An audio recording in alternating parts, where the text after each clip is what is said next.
What's up, it's your boy GamerCam, back at you guys with another video in the Crew 2, and today's thing we're going to be discussing is, did the Crew 2 copy Forza Horizon 3? Now to most of you guys, this may seem like a crazy question to ask, because the Crew 2 is mainly arcade. When you think about it, Forza is going to be realistic no matter what, but Forza Horizon is Forza's spin on an arcade game. Take for example, the showcase events. If you could play the showcase events from either the part of the plane, the jets, or the boats, that would be the Crew 2. If the Crew 1, GTA, and Forza Horizon 3 had a baby, it would be the Crew 2. I mean, you take the aspects of GTA of being able to drive everything. You take the aspects of the the first Crew, which would be like the game, the arcade car game, and you take Forza Horizon 3 with the best graphics out of all of them, I would say, and then you have it. And you take the showcase events, the drivability of it, and honestly, to me, I mean, a lot of people, I'm not gonna say a lot of people, but a lot of players of Forza Horizon 3 or Need for Speed Payback are like, oh, I'm not gonna get the Crew 2 because it's a racing game. They're not meant to have boats. They're meant to have planes. And I'm not gonna lie, I don't use the boats or planes that much. I mean, I'm probably gonna start using them more to get money more often and stuff like that. But I mean, I understand where they're coming from with that. But honestly, I think everybody, if you're in the car game, just get the Crew 2. You don't have to do the planes, you don't have to do the boats, you don't have to do that stuff. Just do the car stuff, do the bike stuff if you want to. And honestly, it's a great game. I mean, the graphics are great, the interior customization. The only thing I don't like about this game is you can do everything when it comes to customization. I mean, bumpers, lights, the interior colors changing as you just saw, and then you can't lower the suspension. But another thing I do like about this game is how you can so easily just change to boat, plane, whatever. Like, I was just going from racing around the racetrack, and now I can fly around New York City. And the graphics in this game are really great, and then the improvement over the Crew 1 is just outstanding. And honestly, it's a really fun game to play to me, and this is a game that can last me another 4 to 5 years. I mean, I know the Horizon games only supposed to last you like 2 years, because 2016 to 2018, so about 2 years. 2017 to about 2 years. The Horizon games are supposed to last you. For me, I get bored of Horizon 3 after maybe playing it for like maybe not even a little over an hour of playing Horizon 3. I get bored of the game. I mean, I just start doing random stuff in the game, and I get bored. And I end up switching over to either Need for Speed Payback, and now I'm mainly focusing on the Crew 2 because I don't get bored. I can play this game for 2 or 3 hours at a time. I actually get upset when I have to stop playing it. And even the interior on the boats are so detailed. Everything is it's just a great gameplay overall.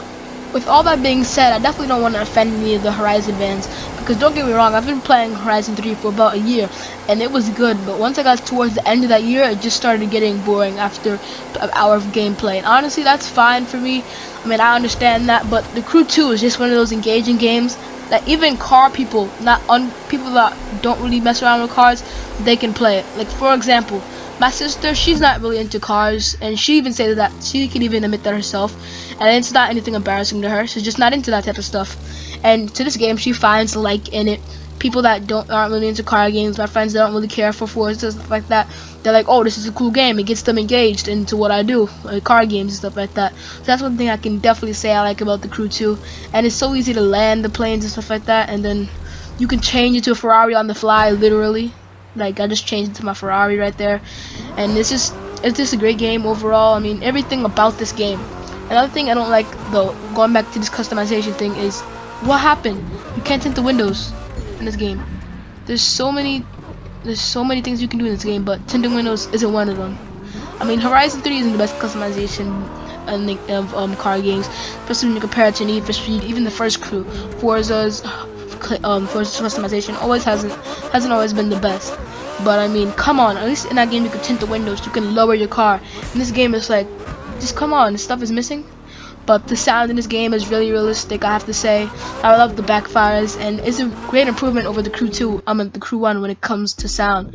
Because in the Crew 1, there was sounds borrowed from Need for Speed 2015. There was like 5 sounds in Need for Speed, the Crew 1.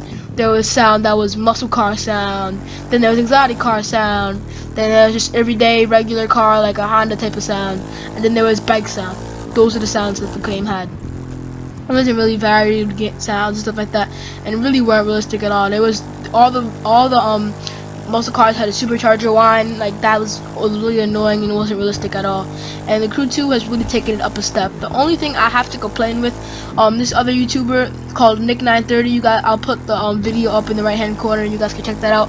He made this video, which is the graphic qualities have gone down so drastically over like the Crew 1. I mean, like, not in the cars obviously, but if you look at basic stuff like benches, trees, they were more developed in the Crew 1, which is really crazy. I mean, that's really interesting. You guys should really check out that video.